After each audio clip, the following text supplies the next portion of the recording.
کہتے ہیں کہ پرانے وقتوں میں کسی حاکم نے ایک بڑی گزرگاہ کے بیچوں بیچ ایک چٹانی پتھر ایسے رکھوا دیا کہ گزرگاہ بند ہو کے رہ گئی۔ اپنے ایک پہرے دار کو نزدیک ہی ایک درخت کے پیچھے چھپا کر بٹھا دیا تاکہ وہ آتے جاتے لوگوں کے رد عمل سنے اور اسے آگاہ کرے۔ اتفاق سے جس پہلے شخص کا وہاں سے گزر ہوا وہ شہر کا مشہور تاجر تھا، جس نے بہت ہی نفرت اور حقارت سے سڑک کے بیچوں بیچ رکھی اس چٹان کو دیکھا۔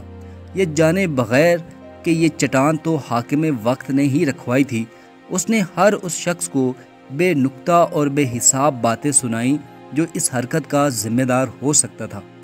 چٹان کے ارد گرد ایک دو چکر لگائے اور چیختے دھاڑتے ہوئے کہا کہ وہ ابھی جا کر اعلیٰ حکام سے اس حرکت کی شکایت کرے گا اور جو کوئی بھی اس حرکت کا ذمہ دار ہوگا اسے سزا دلوائے بغیر آرام سے نہیں بیٹھے گا۔ اس کے بعد وہاں سے تعمیراتی کام کرنے والے ایک ٹھیکیدار کا گزر ہوا۔ اس کا رد عمل بھی اس سے پہلے گزرنے والے تاجر سے مختلف تو نہیں تھا، مگر اس کی باتوں میں ویسی شدت اور گھن گرج نہیں تھی جیسی پہلے والا تاجر دکھا کر گیا تھا۔ آخر ان دونوں کی حیثیت اور مرتبے میں نمایاں فرق بھی تو تھا۔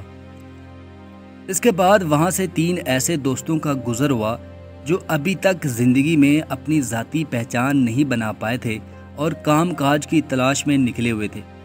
انہوں نے چٹان کے پاس رک کر سڑک کے بیچوں بیچ ایسی حرکت کرنے والے کو جاہل، بیہودہ اور گھٹیا انسان سے تشبیہ دی، کہہ کے لگاتے اور ہنستے ہوئے اپنے گھروں کو چل دیے۔ اس طرح مختلف لوگ گزرتے رہے اور پتھر کو حکمرانوں کو برا بھلا کہتے رہے۔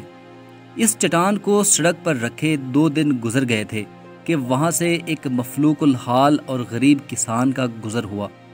کوئی شکوہ کیے بغیر جو بات اس کے دل میں آئی وہ وہاں سے گزرنے والوں کی تکلیف کا احساس تھا، اور وہ یہ چاہتا تھا کہ کسی طرح یہ پتھر وہاں سے ہٹا دیا جائے۔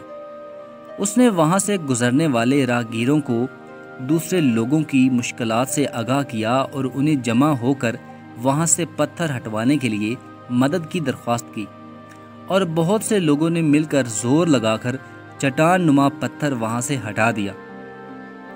جیسے ہی یہ چٹان وہاں سے ہٹی تو نیچے سے ایک چھوٹا سا گڑھا کھود کر اس میں رکھی ہوئی ایک صندوقچی نظر آئی، جسے کسان نے کھول کر دیکھا تو اس میں سونے کا ایک ٹکڑا اور خط رکھا تھا، جس میں لکھا ہوا تھا کہ حاکم وقت کی طرف سے اس چٹان کو سڑک کے درمیان سے ہٹانے والے شخص کے نام، جس کی مثبت اور عملی سوچ نے مسائل پر شکایت کرنے کی بجائے اس کا حل نکالنا زیادہ بہتر سمجھا۔